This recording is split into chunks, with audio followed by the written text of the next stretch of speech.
자식을 낳는 것은 대단히 힘든 일이죠. 세상에서 가장 어려운 일이 있다면 산모가 아이를 10달 동안 품고 있다가 그 아이를 잉태하고 그죠? 낳는 과정이 아닌가. 그래서 해산의 고통은 제일 어려운 고통이 아닌가 우리가 생각을 하는데요. 오늘 본문에 보시면은 빌레몬과 오네시모 바울 이 관계 속에서 바울이 감옥에 갇혀 있습니다. 로마 감옥에 갇혀 있는데 그러면서 이 골로새 교회가 탄생을 했고요.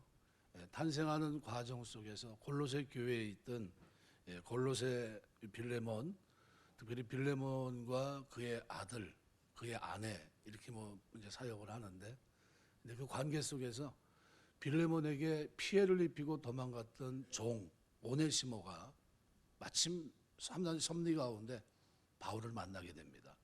그리고 복음을 듣게 돼요. 그리고 복음을 통해 변화됩니다. 그리고 새로워졌죠. 그리고 이제는 바울의 복음에 돕는 사람이 되고 유익한 자가 됩니다.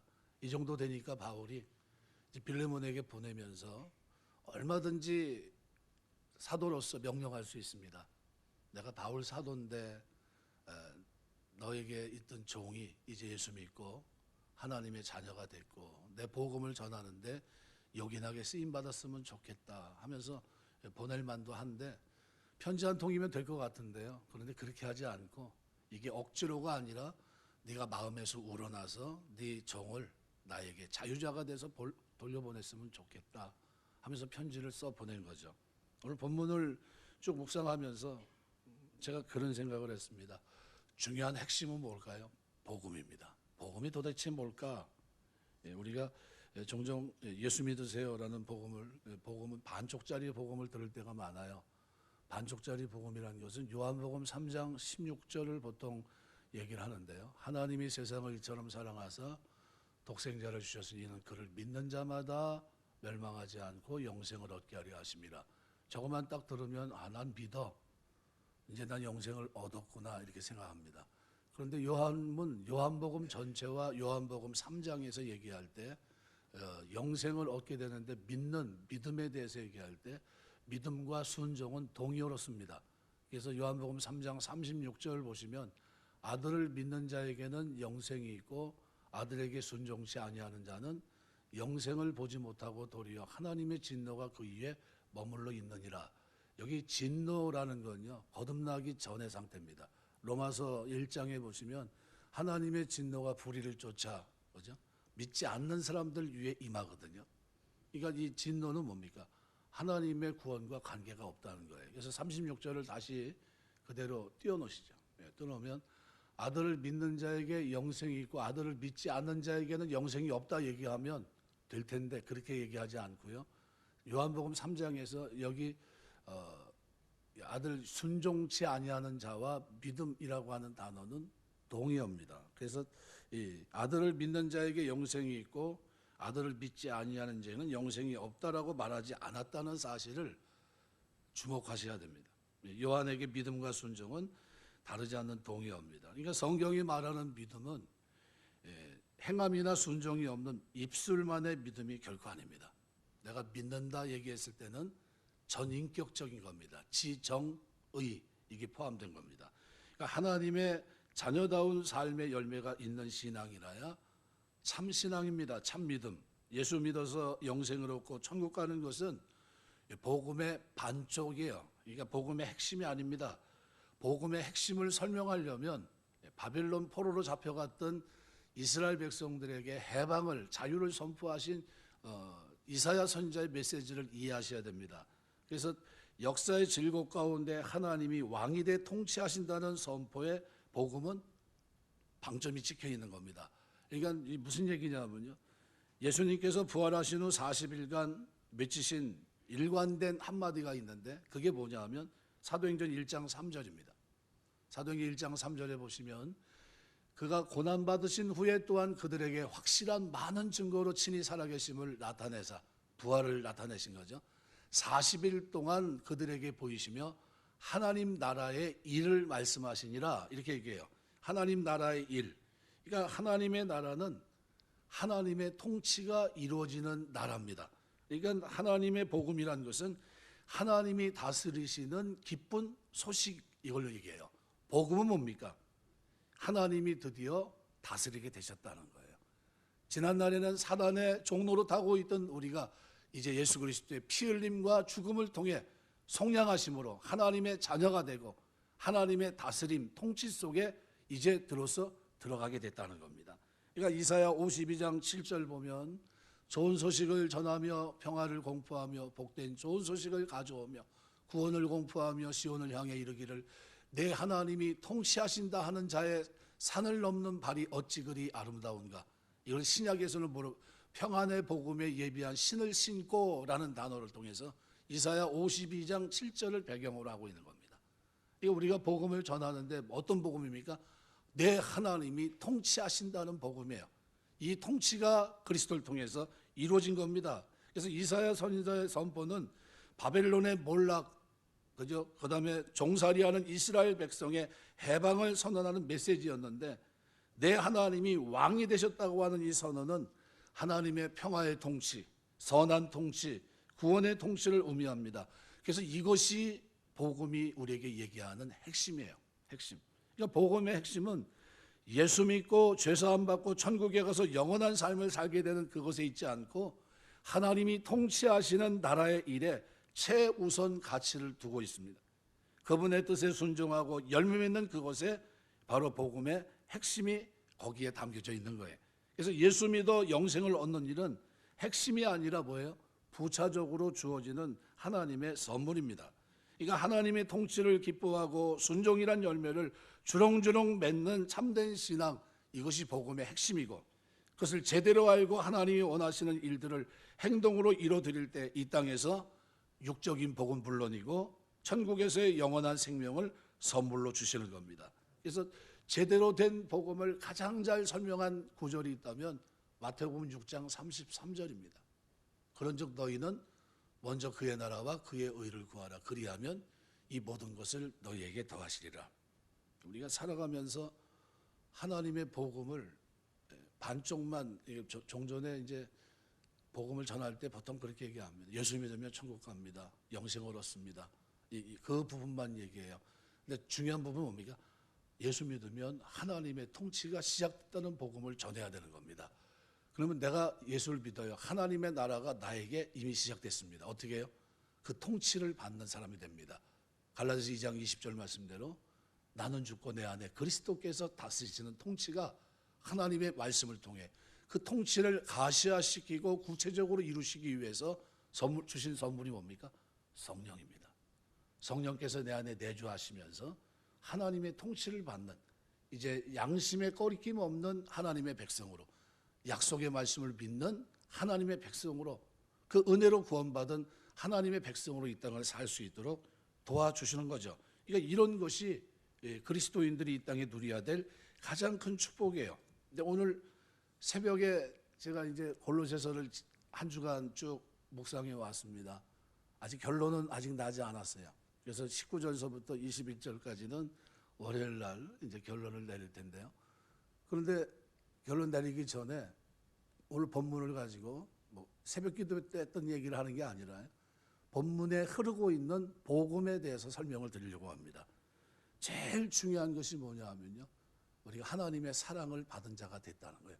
어떤 사랑을 받았냐면요, 갚을 수 없는 죄 용서를 받은 사랑입니다. 1만 달란트 빚진 자의 비유를 보시면 마태복음 18장에 기록이 되어 있는데요, 1만 달란트에서 1달란트는 6천 데나리온입니다. 1데나리온으로 따지면 노동자의 하루 품값이에요. 5만 원 치면 3조고요. 10만 원 치면 6조입니다. 그렇게 올라가요. 요즘 노동자들이 일을 하면 뭐 우리가 말하는 잡부라고 그러죠. 잡부가 일을 하면 얼마 받는지 잘 모르겠어요. 10몇만 원 받는다고 얘기는 들었는데 그렇습니다. 그럼 최소한 10만 원으로 치면 6조에 해당합니다. 얼마나 갚을 수 있을까요? 못 갚습니다. 못 갚아요. 그런데 100데나리온 빚진 자에게 목을 조르고 용서하지 못해요. 어떤 용서를? 하나님 앞에 용서받지 못할 어마어마한 죄를 진 우리를 예수께서 용서하셨어요. 그리고 하나님의 통치를 받는 백성이 됐습니다. 그러면 조그만 나에게 죄를 지은 사람들에 대해서 용서해 줘야 된다는 거예요. 그러니까 너희가 각각 중심으로 용서하지 않으면, 그래서 마태복음 18장 35절은 그렇게 설명합니다. 중심으로 용서하지 않으면 천부께서도 너희에게 그와 같이 하시리라, 이렇게 얘기해요. 그러니까 무슨 얘기냐면요, 우리는 1만 달란트 빚진 자의 비유를 통해서 하나님 앞에 용서받지 못할 죄를 용서받은 거예요. 내 힘으로, 능력으로 내가 아무리 수고해도 불가능한 그 일을 하나님이 독생자를 이 땅에 내어주셔서 나 대신 내 죄값을 담당하게 하신 겁니다. 피 흘려 죽게 하신 거예요. 그리고 보혈의 피로 값주고 저와 여러분을 사셔서 하나님의 자녀가 된 겁니다. 그리고 이 땅에 뭐가 시작됐습니까? 드디어 사단의 통치가 아니라 하나님의 통치가 다시 시작됐다는 거예요. 이것을 알리는 소식이 복된 소식이에요. 예수님께서 40일간 그 일을, 그저 부활하신 주님이 제자들에게 하나님의 나라의 일들을 말씀하신 겁니다. 여러분이 예수를 믿는데, 믿었을 때 그 믿음은 바로 그런 겁니다. 그래서 하나님의 통치를 받는 여러분이에요. 여러분이 전할 복음도 이제 하나님의 통치가 예수 그리스도의 공로를 통해서 오늘 우리에게 이 땅에 시작됐습니다. 이 복된 소식을 전하는 것을 유앙겔리온, 복된 소식이란 겁니다. 마라톤의 마지막 지점 42.195km를 달려서 전했던 그 메시지예요. 우리가 어떻게 해요? 전쟁에서 이겼습니다 라는 선언이에요. 드디어 하나님께서 독생자를 이 땅에 보내주셔서 하나님의 사랑을 확증하셨습니다. 하나님의 나라가 시작됐습니다. 이거를 알리는 게 복음이에요. 복음. 그리고 그 복음의 결론은 뭡니까? 영생이에요. 영생. 근데 앞부분은 대부분 반쪽은 설명을 안 하고 초점은 어디다 맞췄어요? 뒷부분에 초점을 맞춰서 예수 믿으면 천국 갑니다. 영원한 생명을 얻습니다. 이것만 얘기한 거예요. 복음은 뭡니까? 하나님의 나라의 통치를 받는 백성이 됐다는 거예요. 거기에 방점이 찍혀 있는 겁니다. 그러면 저와 여러분이 하나님의 나라의 백성으로, 하나님의 통치를 받는 백성으로 이 땅을 살게 되시길 주의 이름으로 축원합니다. 이게 하나님의 백성이에요. 그래서 이 하나님의 백성에게는 뭐가 흐르냐면요, 하나님의 사랑이 흐릅니다. 이 사랑은 풀기 어려운 갈등도 아름답게 해결하는 힘이 있어요. 오늘 빌레몬과 오네시모의 관계를 잠깐 설명드리면요, 그 시대에는 로마 시민권을 갖고 있다면 종들은 마음껏 죽일 수 있었습니다. 생사 여탈권을 누가 갖고 있었냐면요, 주인이 갖고 있었습니다. 심지어 죄를 지은 사람을 돌려보내도요, 낙인을 찍을 수 있어요. 이마에 이는 종이다, 이는 불의한 자다 해서 어떻게 해요? 낙인을 찍을 수 있었습니다. 바울이 빌레몬에게 오네시모를 보냈을 때 오네시모는 어떻게 됐을까요? 빌레몬이 그렇게 하지 않습니다. 그를 돌려보낼 때 초대교회는 말하기를 어떻게 했냐면 자유자의 몸이 되게 해서 바울을 도울 수 있도록, 복음의 사역에 동조자가 될 수 있도록 그를 돌려보냅니다. 그러니까 지금 기대했던, 그 당시로 말하면요, 그 당시 사회나 바깥 세상의 모든 문화는 헬라 문화권인데 그 문화권 속에 있던 사람들은 대부분 다 어땠습니까?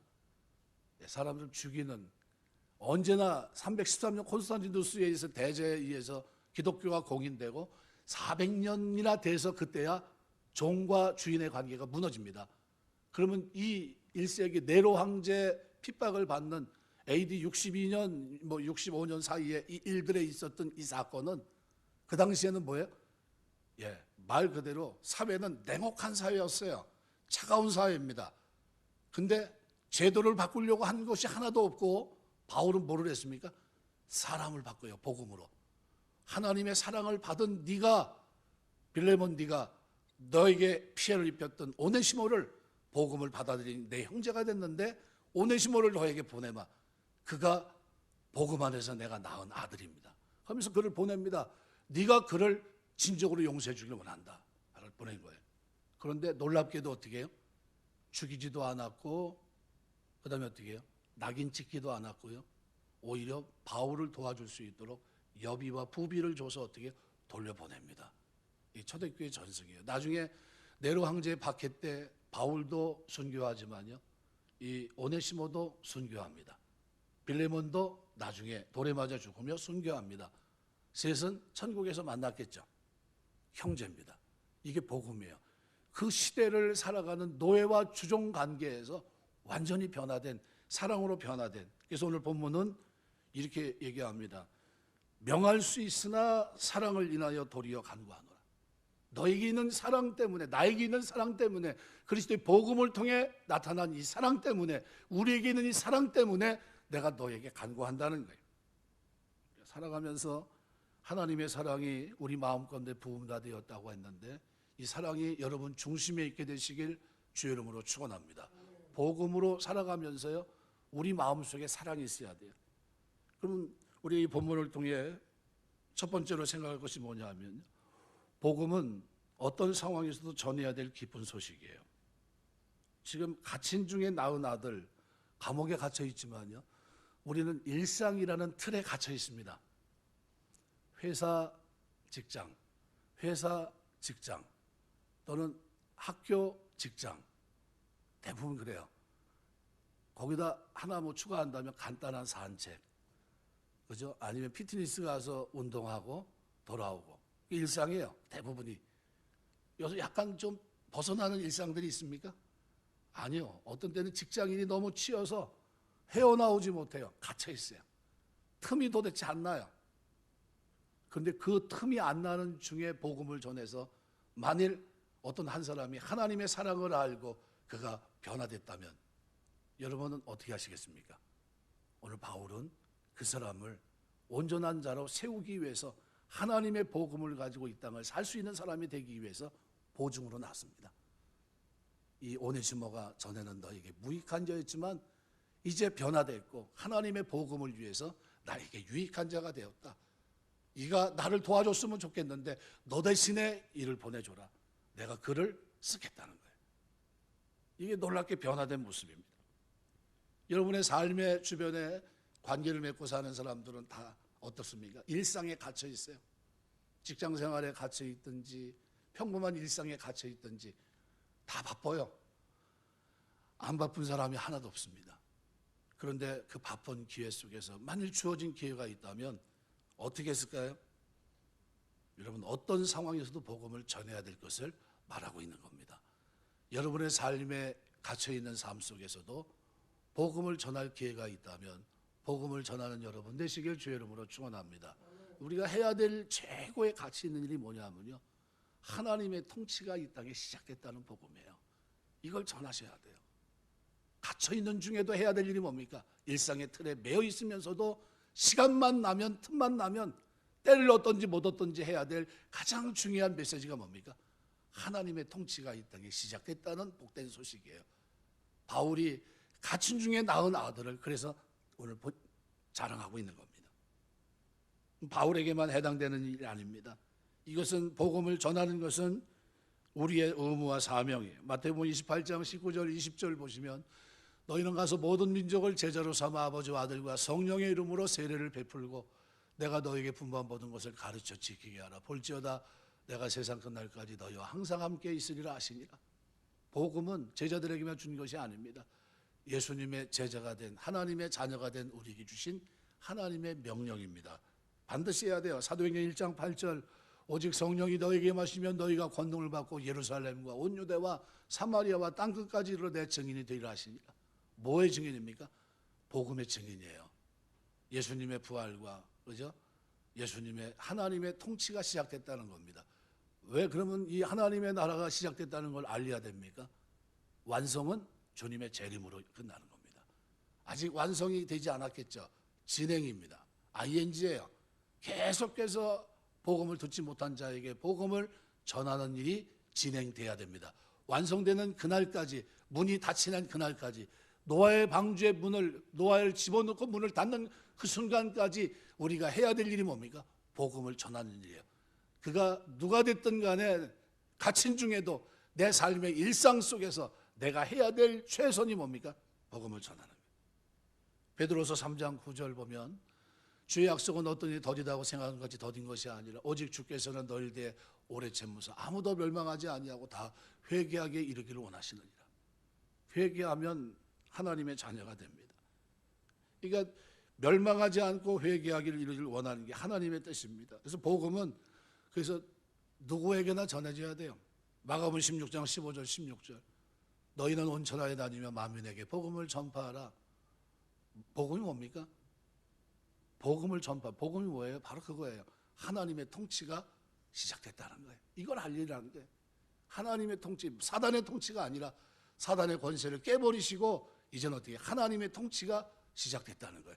주님이 오시면 어떻게 해요? 하나님의 통치가 우리는 어떻게 돼요? 10거울을 다스리고 5거울을 다스리고 뭐합니까? 통치. 하나님의 통치가 시작됐고 통치가 완성되는 그날이 예수님의 재림이에요. 사도행전 26장 29절 보면 그래서 바울은 그렇게 얘기합니다. 바울이 이르되 말이 적으나 많으나 당신뿐만 아니라 오늘 내 말을 듣는 모든 사람도 다 이렇게 결박된 것 외에는 나와 같이 되기를 하나님께 원하나이다. 바울이 나와 같이 되기를 원한다. 어떻게 해요? 복음으로 변화되기를 원한다는 거예요. 지난날에 하나님께 무익했지만 복음 때문에 하나님께 유익한 자가 되기를 원한다. 이런 얘기를 하는 겁니다. 고린도전서 9장 16절에도 말합니다. 내가 복음을 전할지라도 자랑할 것이 없으면 내가 부득불할림이라. 만일 복음을 전하지 아니하면 내게 화가 있을 것이다. 복음은요 반드시 전해야 됩니다. 왜요? 이거는 하나님께서 우리에게 명하신 가장 중요한 직분입니다. 우리가 교회 목사로 또는 장로님으로 권사님으로 안수집사로 뭐 구역장으로 성도로 다 세워놨어요. 뭐 하라고 세운 겁니까? 전도하라고 세운 겁니다. 전도 뭐예요? 복음 전하라고. 복음 전하는 겁니다. 근데 중요한 건 뭐냐면요, 전하지 않으면 들을 수가 없고 듣지 못하면 믿지 못하고 믿지 못하면 구원받지 못합니다. 로마서 10장 14절 그런즉 그들이 믿지 않은 일을 어찌 풀으리요? 듣지도 못한 일을 어찌 믿으리요? 전파하는 자가 없이 어찌 들으리요? 그래서 누가 복됩니까? 평안의 복음에 예비한 신고 우리가 그 복음을 전하는 자들의 발이 아름다운 겁니다. 그들이 전하는 메시지가 뭐예요? 하나님의 통치가 시작됐다는 거예요. 하나님의 나라가 시작됐다는 겁니다. 하나님의 다스림이 시작됐다는 겁니다. 사단의 통치로부터 하나님께서 무너뜨리시고 이 땅에 그리스도 안에서 죄 문제를 해결하시고 하나님의 자녀가 되는 이 삶을 시작했다는 겁니다. 살아가면서 우리가 해야 될 가장 중요한 일은 어떤 상황에서도 전해야 될 기쁜 이 복된 소식을 우리가 갖고 있다는 거예요. 여러분의 갇혀있는 일상 속에서도 틀에 박힌 일상 속에서도 해야 될 메시지가 뭡니까? 오직 복음이에요. 복음 전하게 되시길 주의 이름으로 축원합니다. 복음 전해. 가을은 복음 전하기 참 좋습니다. 더우면 짜증이 나잖아요. 가을은 근데 선선하니까 좀 우리 김혜영 권사님 중심으로 수요일 날 전도도 하고 하시는데 많은 분들이 참여해서 하나님께 영광 돌리시길 바랍니다. 하나님 앞에 최선을 다해야 됩니다. 두 번째로 복음은 쓸모없는 자를 유익한 자로 바꿔놓습니다. 우리는 하나님이 만드신 바라 그랬어요. 포엠이란 단어는 시의 완성을 말합니다. 완벽한 작품을 말해요.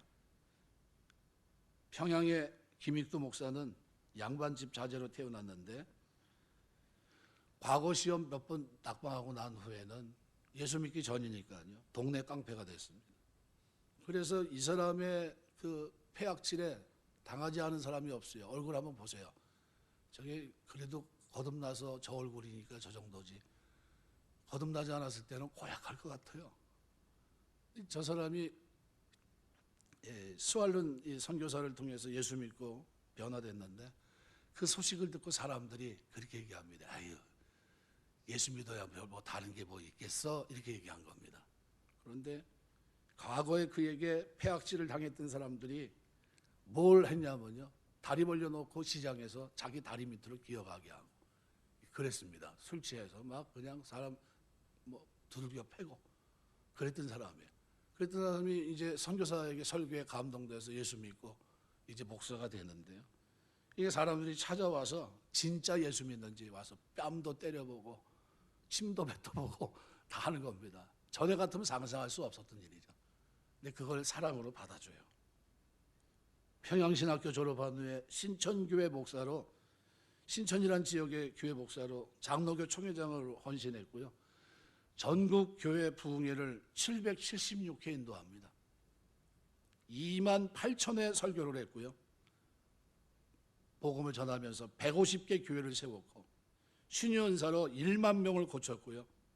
그의 설교에 감동돼 목사가 된 사람이 200명이 넘어요. 김익두 목사입니다.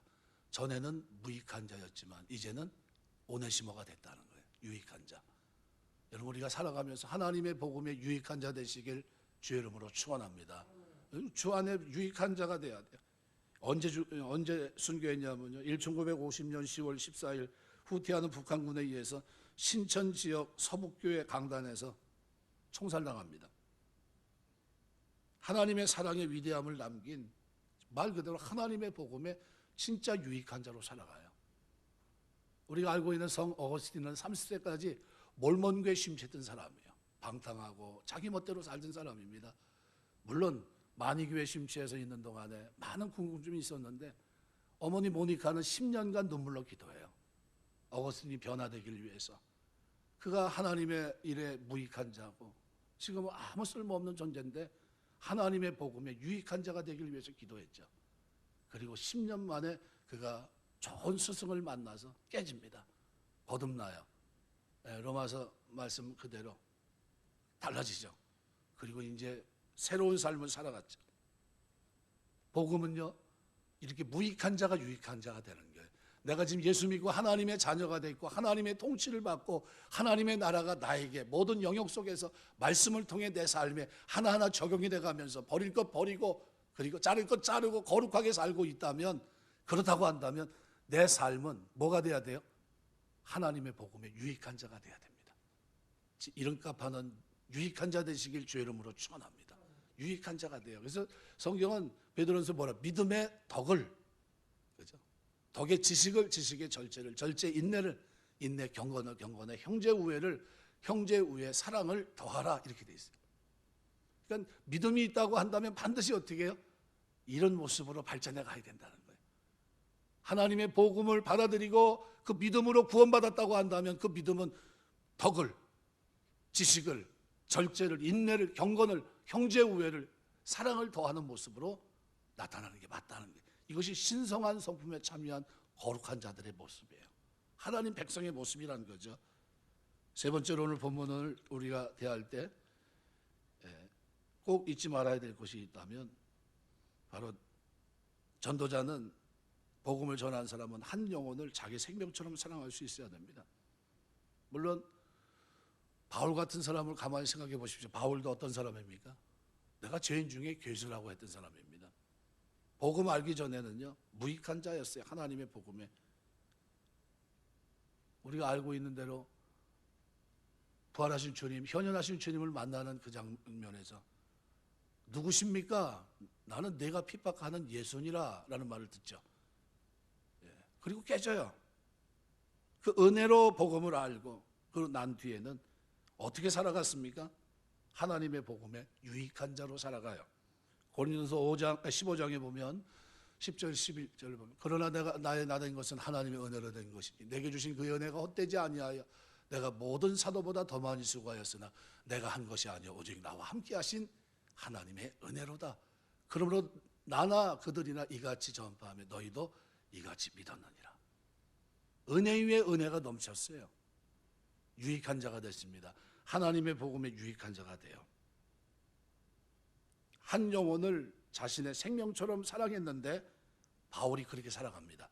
각 사람을 그리스도 안에서 온전한 자로 세우기 위해 최선을 다해서 복음을 전하고 끝난 게 아니라요, 복음을 받은 그 사람이 자라갈 수 있도록 도와줬습니다. 이 모습은 우리에게도 너무나도 필요합니다. 예수님의 모습이기 때문이죠. 예수님은 한 영혼을 천하보다 귀하게 여기셨습니다. 누가복음 15장에 기록되어 있는 잃은 양의 비유, 드라크마의 비유, 잃어버린 한 아들의 비유는 모두 한 영혼에 대한 주님의 사랑을 그대로 보여줍니다. 우리 주님은 한 영혼의 구원을 위해 진짜 수고하고 애쓰셨어요. 전도하고 양육하며 사랑으로 책임지는 해산의 수고, 이것이 필요한데 우리 주님은 그렇게 하셨고요. 또 이 본을 본받아 바울은 갈라디아 교회에서도 그런 얘기합니다. 갈라디아서 4장 19절 보면 이렇게 표현하면, 나의 자녀들아 너희 속에 그리스도의 형상을 이루기까지 다시 너희를 위해 해산하는 수고를 한다 그랬어요. 이 땅에서 수고 중에 제일 힘든 수고가 뭡니까? 어머니가 아이를 잉태하는 수고예요. 자식을 낳는 수고. 그래서 교회는, 어떤 교회는 태신자 운동을 합니다. 태신자. 하나를 잉태해서 낳기까지 기도하고 낳고 그 자식이 성장하기까지 우리가 기도하자. 여러분, 부모가 자식에 대해서 어떻게 합니까? 낳고로 끝납니까? 아니면 잘 자랄 수 있도록 도와줍니까? 다 도와줘요. 어떻게 도와줍니까? 최선을 다합니다. 마찬가지로 바울이 그렇게 살아갑니다. 예수님께서 전도할 때 인격적인 만남 속에서 한 사람을 확실하게 세워주는 이 사랑의 전략을 사도 바울도 그대로 씁니다. 예를 들어서 누가복음 19장에 보면 삭개오와 만납니다. 19장 5절 보시면 예수께서 그곳에 이르사 쳐다보시고 이르시되 삭개오야 속히 내려오라, 내가 오늘 내 집에 유하여 하겠다. 삭개오의 만남은 뭐를 동반합니까? 주님과의 만남 속에 이 한 사람이 세리장이 변화돼요. 주여, 내가 만일 누구의 것을 토색한 일이 있으면 4배나 갚겠습니다. 내 자산의 절반을 가난한 자들을 위해 내어놓겠습니다. 주님이 요청한 겁니까? 자발적으로 한 겁니까? 자발적으로. 그랬더니 뭐라고 해요? 오늘 이 집에 구원이 이르렀도다. 삭개오를 어떻게 주님을 영접할 수 있도록 하십니다. 요한복음 4장 9절 10절에 보면 사마리아 우물가의 여인, 결혼 5번 했던 여자입니다. 남편이 진짜 누군지 잘 몰라요. 그 여인과 대화하면서 주님은 그 있었던 사정을, 자기 살아온 프로그램 같은, 파노라마 같은 인생을 얘기합니다. 그리고 자기가 메시아를 만났다고, 사람의 이목을 피해서 물을 길러 왔던 우물 항아리를 어떻게 해요? 던져버리고 나가서 내가 오늘 메시아를 만났다 하면서 어떻게 해요? 외치고 다닙니다. 변화된 거예요. 깨어진 거. 하나님의 복음을 받아들입니다.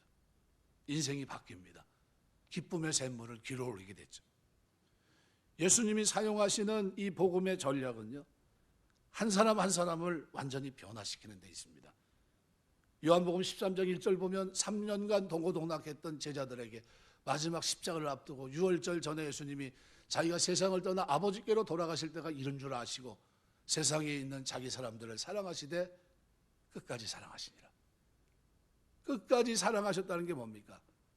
그들이 주 안에서 바르게 세워질 때까지, 제자로서 이 땅의 삶을 살아낼 때까지 복음을 전하는, 하나님 복음을 깨닫고 알고 복음을 증거할 수 있는 사람이 될 수 있을 그때까지 그들에게 어떻게 해요? 사랑을 꺾지 않았다는 거예요. 끝까지 기도해 주셨다는 거예요. 이 장면을 요한은 요한복음 20장 19절에서 21장 23절을 통해 쭉 설명합니다. 제자들에게 두려워 문을 닫고 있는 그들 가운데 오셔서 평강이 있을지어다 하시면서 만나주셨고, 몸만 보여주셨습니까? 아니요. 그들에게 사랑을 확인하시면서 어떻게 살아야 될 건지 그것을 말씀하십니다. 40일간 하나님의 나라 일들을 말씀하시면서 살게 하셨던 겁니다. 그래서 D.L. 무디는 이렇게 얘기합니다. 세상 사람들 중 100명 중 1명은 성경을 읽지만 99명은 그리스도인을 읽는다 그랬어요. 무슨 얘기냐면 하나님을 볼 수는 없지만 우리를 통해 하나님을 볼 수 있다는 겁니다. 우리가 하나님의 복음을 전하지 않으면 저들은 하나님의 복음을 알 수가 없어요.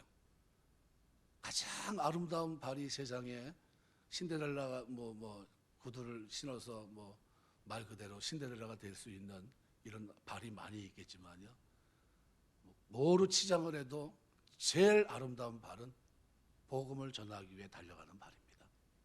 갇힌 중에도 복음을 전하기 위해 수고하는 발이 거고요, 내가 전한 이 복음을 통해서 그가 성장하기 위해서 기도하는 자리로 가는 발일 것이고요, 그리고 그가 주 안에서 바르게 세워지는 그 순간까지 포기하지 않고 해산의 수고를 하는 발걸음일 것입니다. 이 발걸음이 최고의 아름다운 발걸음입니다. 말씀을 맺겠습니다. 복음 안에 나는 어떤 사람인가 생각해 보세요.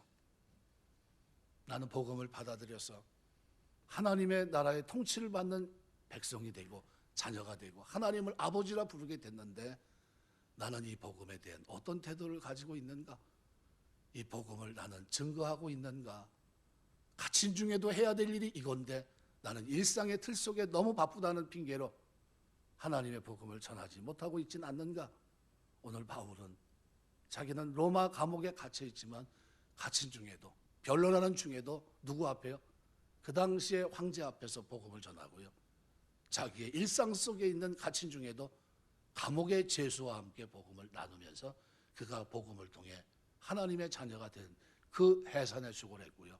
기독교가 뭔지를 보여주기 위해서 바울은 그를 어떻게 합니까? 돌려보냅니다. 주인에게 잘못한 거 주인에게 어떻게 해요? 용서받고 오라고 보냅니다.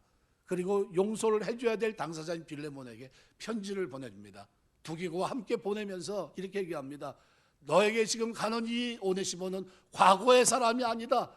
내가 전한 이 복음을 통해 내가 감옥에서 낳은 복음의 자녀가 됐다는 거예요. 그는 나의 신복이 되었고 나의 심장과도 같은 사람이다. 내장과도 같은 사람이다. 뗄래야 뗄 수 없는 사람이 되었다. 네가 내 곁에서 나를 도와줬으면 좋겠지만 너 말고 오네시모가 내 곁에서 나를 도울 수 있도록 네가 그리스도의 사랑으로 그를 용서해 주기를 원한다. 그리고 보냈던 겁니다. 그런데 놀랍게도 빌레몬은 바울의 기대에 부응합니다. 그래서 이 바울의 기대에 부응하는 빌레몬서의 마지막에 보면요, 23절 4절에 이렇게 말합니다. 그리스도 예수 안에서 나와 함께 갇힌 자 에바브라, 또한 나의 동역자 마가, 아리스다고 데마 누가가 무난하니라. 왜 썼을까요? 우리가 같이 기다리고 있다는 거예요. 우리가 지금 네가 어떤 결정을 내릴지 지금 보고 있다는 거예요. 선한 결정하라는 겁니다. 그리고 강제가 아니라 자유롭게 네가 이것을 해서 네가 돌아와 하나님의 복음을 가지고 살 수 있도록 도와줬으면 좋겠다 그랬는데, 초대교회 전승에 하면 어떻게 했다고요? 종된 신분을 풀어줍니다. 자유자가 되게 하고요, 부비를 줘서 노자 돈을 넉넉히 줘서 바울을 돕게 했습니다. 그 주변에 누가 있었습니까? 동역자들이 있었어요. 함께 기도하며 복음으로 나왔던 그들이 그를 기다리고 있었어요. 그리고 그는 하나님의 복음에 유익한 자로 살다 주님 앞에 섭니다.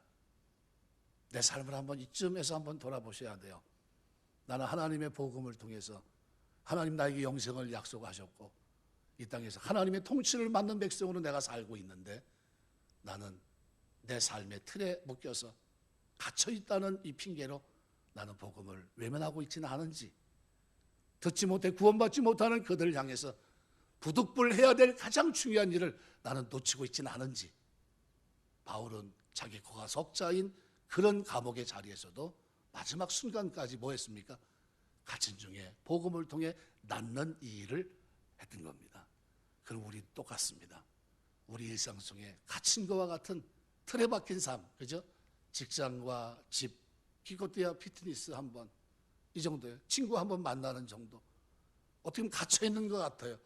그런데 그 일상 속에서 우리가 해야 될 일이 있다면 복음, 하나님의 통치가 시작됐다는 이 복된 소식을 전하는, 이걸 통해서 많은 사람을 빛 가운데 인도하는 이 일에 오늘 우리가 쓰임 받아야 될 줄 믿습니다. 하나님의 복음에 유익한 자 되시길 주의 이름으로 축원합니다. 기도하겠습니다.